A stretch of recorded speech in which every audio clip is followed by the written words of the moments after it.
चलिए, तो आज के क्लास में हम लोग समझने वाले हैं सेफ्ट्रियाजोन इंजेक्शन, जो मोनोसेफ ट्रैक्सोल के नाम से आता है। और इसका प्रयोग हम लोग किस किस कंडीशन में करते हैं, इसका डोज क्या होगा, इसका कंट्रा इंडिकेशन क्या है, साइड इफेक्ट क्या है, इसके बारे में संपूर्ण जानकारी हम लोग इस वीडियो में जानेंगे। चलिए, तो टॉपिक हम लोग स्टार्ट करते हैं। सेफ्ट्रियाजोन सेफ्ट्रियाजोन जो है मोनोसेफ ट्रैक्सोल, बहुत सारे ब्रांड नेम इसका आता है, कोई भी ब्रांड नेम से आपको ये मिल जाएगा।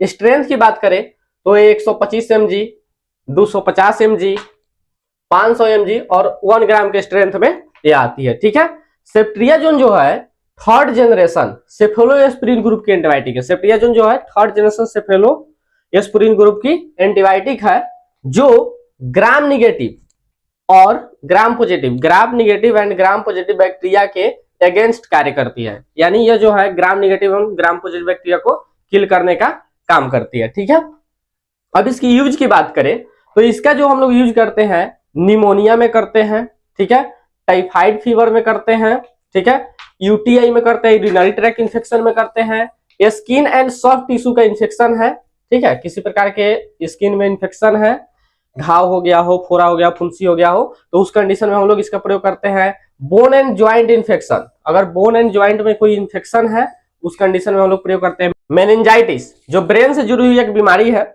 इसमें हम लोग करते हैं।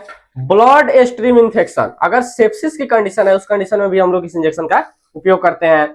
गोनोरिया, ठीक है, इसमें भी हम लोग इस इंजेक्शन का उपयोग करते हैं। आफ्टर सर्जरी, किसी प्रकार की सर्जरी हुई है, ठीक है, वुंड हीलिंग के लिए हम लोग उसमें किसी प्रकार का इन्फेक्शन ना हो उसके लिए हम लोग इस इंजेक्शन का प्रयोग करते हैं। एपेंडिसाइटिस, अगर किसी अपेंडिक्स में क्या है सूजन हो गया है, अपेंडिक्स में क्या हो गया किसी को सूजन हो गया है, तो उस कंडीशन में भी हम लोग इस इंजेक्शन का प्रयोग करते हैं। ब्रोंकाइटिस जो एक लंग से जुड़ी हुई बीमारी है उसमें भी हम लोग इसका प्रयोग करते हैं।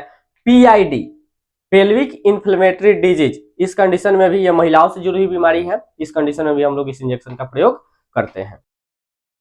चलिए, इसका डोज की बात करें तो 50 से 70 mg पर केजी पर डे इसका डोज होता है। ठीक है, अगर कोई छोटा बच्चा है तो उसको वेट के अनुसार इसका डोज कैलकुलेट करके हम देंगे। ठीक है, अडल्ट डोज की बात करें तो 1 ग्राम से 2 ग्राम, 1 ग्राम से 2 ग्राम पर डे हम लोग देते हैं, यानी 24 घंटा के अंदर में हमको 1 ग्राम से 2 ग्राम इसको देना है। ठीक है, सीवियर केस में हम लोग 4 ग्राम पर डे तक इसको देते हैं। ठीक है, सेफ्ट्रियाजोन का मैक्सिमम डोज जो होता है वो 4000 mg, ठीक है, यानी आप कह सकते हैं इसको 4 ग्राम पर डे होता है। ठीक है, लेकिन सीवियर केस में दिया जाता है। ठीक है, आपको 1 ग्राम से 2 ग्राम ही यूज करना है, ठीक है, पर डे।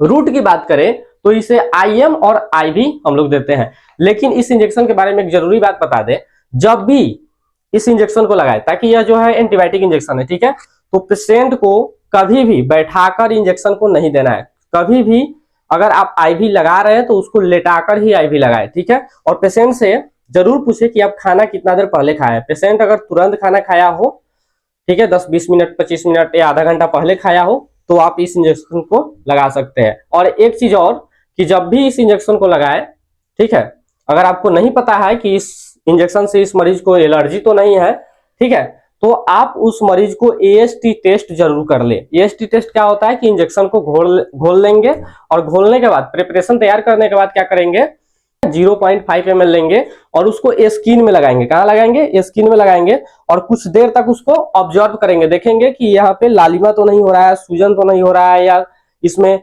खुजली वगैरह तो नहीं चल रहा है। अगर ऐसा नहीं हो रहा है तब भी आप इंजेक्शन को लगाए। ठीक है, और नहीं तो अगर उस मरीज को इस इंजेक्शन से एलर्जी है, अगर आप लगाते हैं तो मरीज की जान भी जा सकती है, तो इस बात को ध्यान में जरूर रखना है। ठीक है, अब इसका साइड इफेक्ट की बात करते हैं।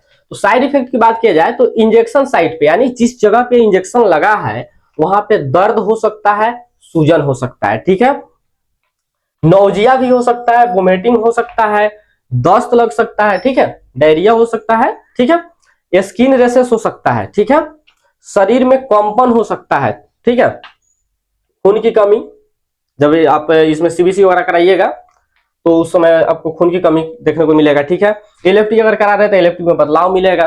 ठीक है, गॉल ब्लैडर से जुड़ी समस्या हो सकता है। ठीक है, डब्ल्यूबीसी और प्लेटलेट में कुछ बदलाव आ सकता है इस इंजेक्शन के कारण। तो यह है इसका साइड इफेक्ट। कंट्रा इंडिकेशन की बात करें तो सेफ्ट्रियाजोन या अन्य सिफेलोएस्पिरिन एंटीबायोटिक से किसी को गंभीर एलर्जी है, ठीक है, गंभीर क्या है, एलर्जी है, तो उन्हें नहीं लगाए, ठीक है। नवजात शिशुओं में हाइपर बिलीरुबिनीमिया, मतलब कि बिलीरुबिन की मात्रा अगर बढ़ा हुआ है, ठीक है, तो उसे नहीं लगाए। कैल्शियम कंटेनिंग आईवी सॉल्यूशन के साथ भी इसे नहीं लगाए। कैल्शियम कंटेनिंग आईवी सॉल्यूशन का मतलब क्या होता है कि बहुत सारे आईवी ड्रिप आता है जिसमें कैल्शियम होता है, तो उस ड्रिप में डालकर इसे नहीं लगाए। अगर यह मेरा वीडियो अच्छा लगा हो तो लाइक, कमेंट, शेयर जरूर करें।